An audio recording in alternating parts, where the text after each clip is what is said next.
ఉదయం వంశీ గారిని కంకిపాడు పోలీస్ స్టేషన్కి హనుమాన్ జంక్షన్లో ఉన్నటువంటి కేసు రీత్యా ఇక్కడికి విచారణ కోసం కస్టోడియల్ విచారణ కోసం కంకిపాడు తీసుకొచ్చారని చెప్పి అందరికీ తెలిసిన విషయమే. మరి రాత్రి నుంచి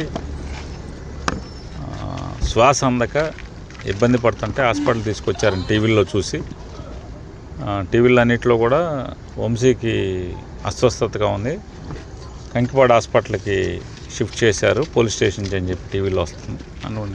అందరం పరిగెత్తుకుని వచ్చాం. డాక్టర్లను అడిగితే వైద్యం చేస్తున్నామండి, ప్రస్తుతానికి ఆక్సిజన్ అవన్నీ ఏర్పాటు చేసాం, కొద్దిగా స్టేబుల్ అవుతుంది, అంత సీరియస్ అయితే మేమే రిఫర్ చేస్తాం కదండి, లేదు ప్రస్తుతానికి అంటే ఒక వామిటింగ్ కూడా అయింది. అతను పోలీస్ స్టేషన్లోనే వామిటింగ్ ఎందుకు అయి ఉంటుంది, వామిటింగ్ ఎందుకు అయింది అంటే రకరకాల కారణం ఇన్వెస్టిగేషన్ చేయకుండా నేను చెప్పలేను కదండి, టెస్టులు చేయాలి, చూస్తున్నామని. ఒకవేళ అంటే రకరకాల కారణాలతో అంటే కడుపులో ఇబ్బంది అయినా లేదా బ్రెయిన్కి ఆక్సిజన్ తక్కువ అందినా వామిటింగ్ వస్తుంది, లంగ్స్లో కంజెషన్ ఉన్నా వస్తుంది, రకరకాల కారణాలు ఉంటాయి. ఏదన్నా నేను పొద్దున్న కల్లా ఇన్వెస్టిగేషన్ చేసి కానీ చెప్పలేము కారణం ఏంటనేది.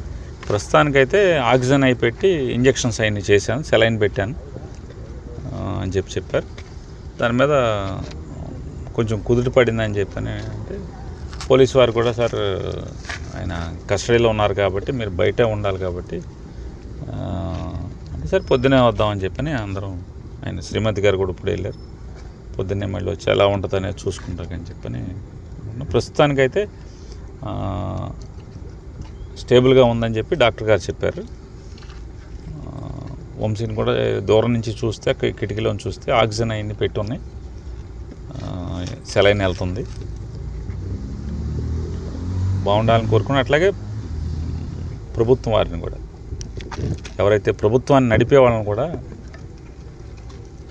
కక్ష ఉంటే సంవత్సరం జైల్లో వేసుకోవాలి, కానీ మనిషిని తుదముట్టించేయడానికి లేదా మనిషిని చంపి తద్వారా ఆనందం పొందుదామని కనుక పైశాచిక ఆనందం పొందుదాం అనుకుంటే ఇంతకన్నా మీ ప్రభుత్వం లేదా ప్రభుత్వాన్ని నడిపేవాళ్ళు మీకే నష్టం, మీరే దిగజారుతున్నారు అనేది ప్రజల దృష్టిలో కూడా చూసుకోండి. అంటే కేసు మీద కేసు, కేసు మీద కేసు, కేసు మీద కేసు, తప్పుడు కేసులు కొత్తగా తయారు చేసి మామూలు ఇంట్లో గబాలను అనుకోకుండా చుట్టాలు వస్తే అప్పుడప్పుడు అన్నీ తెచ్చి ఉప్మా వండినట్టుగా తప్పుడు కేసులు, మనం ఉప్మా వండినంత సులువుగా తప్పుడు కేసులు ఎఫ్ఐఆర్లు సృష్టించి కేసుల మీద కేసులు పెడుతున్నారు. కానీ ఆరోగ్యం బాగోనప్పుడు ఏ హాస్పిటల్కి వెళ్తే హాస్పిటల్లో బాగోపోయినా కూడా బాగుందని రాయించటం, ఇట్లా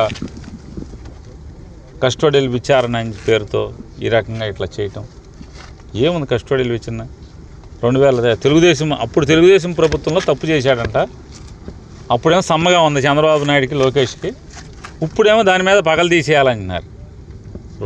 ఏది పాత చంద్రబాబు నాయుడు ప్రభుత్వంలో తప్పులు చేశాడంట, ఇప్పుడు పగలు తీస్తారంట, అప్పుడేమో సమ్మగా ఉంది మా ఆళేపు ఉంటే. ఇట్లాంటివన్నీ తప్పుడు కేసులతో విచారణ చేసి